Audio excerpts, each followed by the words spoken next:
दोस्तों, एक संदेह करने का अधिकार पर एक छोटी सी प्रस्तुति मैं प्रस्तुत कर रहा हूँ। संदेह करने का अधिकार उस समय का है जब महाभारत युद्ध में कौरव पांडवों की सेना आमने सामने खड़ी थी। तब युधिष्ठिर ने सबको संबोधित करते हुए कहा कि युद्ध आरंभ होने से पहले दोनों सेनाओं में जो लोग अपना पक्ष बदलना चाहते हैं उनके लिए यही अवसर है, बदल लें। ठीक उसी प्रकार जब संदेह और विश्वास में युद्ध आरंभ होने वाला था, तब भी विश्वास ने भी संपूर्ण मानव जाति से कहा कि जो लोग मेरी ओर आना चाहते हैं आ जाएं, और जो संदेह की ओर जाना चाहते हैं चले जाएं। यह महाभारत युद्ध से पहले की घटना है, जब सभी लोग सीधे साधे थे। परिणाम स्वरूप कुछ इने गिने लोगों ने छोड़ करके सब विश्वास के पक्ष में चले गए। बहुत कम लोग ही संदेह के पक्ष में रह गए। लेकिन संदेह चुप बैठने वाला नहीं था। विश्वास के खेमे में रात को जब सब चैन की नींद सोए रहते थे, तब संदेह इसका सामान लेकर के आसपास उसका सामान इनके पास रख जाता था। फलस्वरूप सवेरे उठने के बाद जिन लोगों ने अपना सामान नहीं मिलता, वह एक दूसरे पर संदेह करने लगते और विश्वास के खेमे में से निकल करके संदेह के खेमे में चले जाते थे। विश्वास के खेमे से निकल करके और संदेह के खेमे में चले जाते।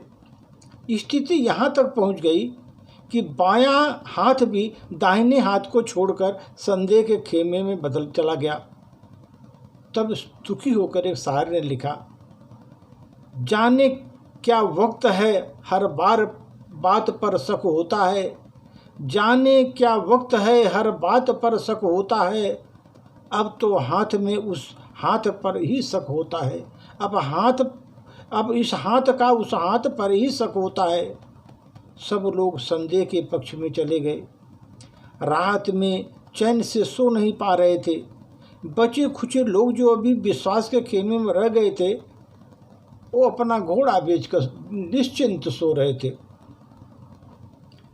चिढ़कर लोगों ने संदेह के सारे अधिकार विश्वास को दे दिया। लोगों ने गुस्सा आकर के जितना भी अधिकार था सब विश्वास को दिया। मैंने भी उन दिनों जब भी मुझ पर संदेह करता, उस पर मुझे बहुत क्रोध आता था। सभी को आएगा, क्योंकि क्रोध, कोई आदमी संदेह करेगा तो क्रोध आएगा ही आएगा।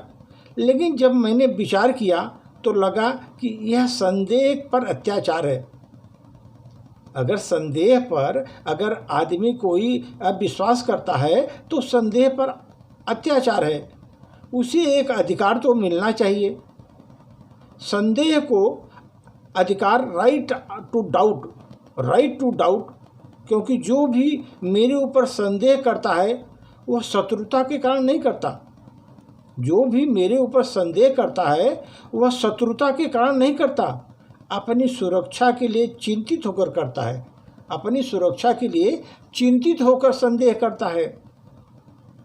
और अपनी सुरक्षा के विषय में सोचना कोई अपराध तो नहीं है। अपने सुरक्षा के विषय में सोचना कोई अपराध नहीं है।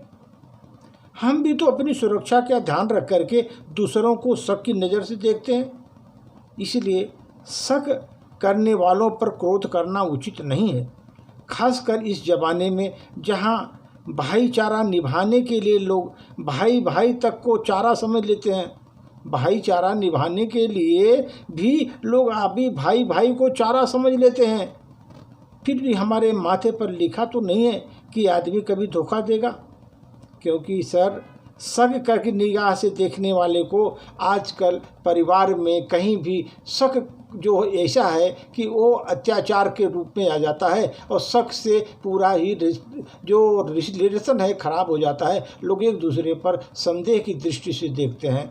आजकल विश्वास की कमी के कारण संदेह बढ़ता जा रहा है। संदेह बढ़ने से आदमी की क्योंकि संदेह जो होता है इसलिए होता है कि आदमी आत्मसुरक्षा के लिए वो सोचता है कि हमारा नुकसान होगा, हमारा पतन होगा, इसलिए वो उसमें जो है संदेह करता है, और संदेह करने के पीछे वो सब जितने भी है रिलेशन खराब कर लेता है, भाई भाई में और रिश्तों में, सभी जगह संदेह से करके सब अपना जो है जितना भी मान सम्मान सभी खराब कर रहे हैं।